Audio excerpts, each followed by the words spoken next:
best motorcycle video camera.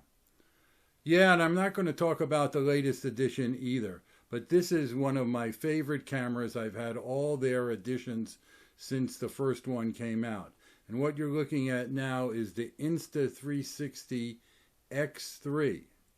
Now they do have an X5, and I have that one as well, and that does 8K. It's a fantastic camera, but they have a clearance going on the X3, and I've had the X3 for about 2 years. It is great, and you can save a couple of $100s right now. So I do have an affiliate link that'll be in the text, and if you use the affiliate link, number one, you don't pay any more, and number two, the camera people usually give you a free extra bonus gift when you purchase. So it's definitely worth checking out, and when you use my link and you go to their site, you'll not only see the X3, but you'll also be able to see their other cameras, the X4 and the X5, which is their latest one. But anyway, let's talk some more about the cameras now. So you're looking at the Insta360 X3 right now, and one of the main things you need for it is a selfie stick. You see it mounted on that right now.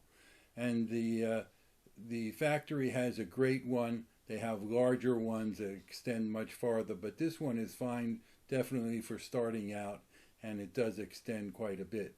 You see it mounted here on the bike. Now, just as the selfie stick is important with a 360 camera, so are lens guards. If you look carefully at the picture, you see there's two lenses protruding on either side of the camera, and they're about 180 degrees each one. You need to buy, they have an inexpensive rubber lens guard that slides over that, because if you put it down, you put it in your pocket, you can scratch those lenses, and then it's a real pain to get them fixed or repaired, and you may have to send the camera back. That's one of the advantages of their latest camera, the X5. They have interchangeable lenses, so you can change one out.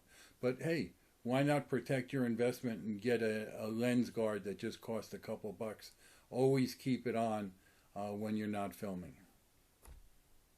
Since it uses the same mounting system as the GoPro cameras, you have a lot of flexibility. Here you can see one of my favorite mounts, and that's on the top of my helmet. You can just snap it on and off there very easily. The camera also takes still pictures, and if you're playing back the video, you can move it around. You can move your video around the different angles, as you'll see soon, and you can also hit a button and take a picture where you have it in the best possible position. So very versatile camera. Now here you can see it's mounted up front, and it looks like somebody else took that picture. Here it's mounted on the top of my helmet, and it looks like a drone is taking the picture. Again, all these still pictures were taken out of the video. I didn't change modes to go to still picture mode. Here you can see another one. This is mounted up by back by my sissy bar. Here's another one mounted on my helmet. And this is up by the handlebars. Lower down on the frame behind me. This is looking backwards, also mounted out on the frame. This, if you look at the shadow, you can see it's mounted on my helmet. In a moment, we're going to see the actual video. I was probably shooting at 5.7K, and then I reduced it down to 4K, and it makes the 4K look much sharper.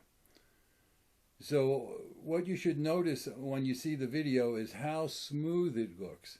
And also I'll go through a couple of effects that you can do with it, where it looks like the drone and what they call this tiny world, and then how I can move the camera, the transition back and forth from the different special effects. And near the end, we'll even speed up the film. After you could speed it up or slow it down. Again, if you're interested in this camera, it's a great deal. Check out my affiliate link in the text description of this video. I almost forgot to say one of the most important things when you're watching the video. Keep in mind the camera is stationary.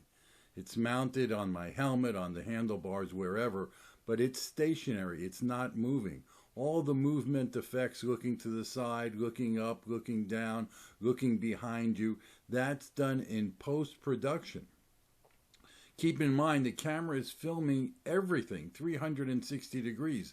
When you look at it to edit it, you can edit where you want. You can turn the camera, you can do all the movements so you can give the viewer what they want to see. That's the beauty of a 360 degree camera.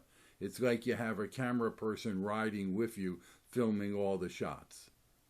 Lastly, I'll say the company provides free editing software, both for your smartphone and your desktop computer.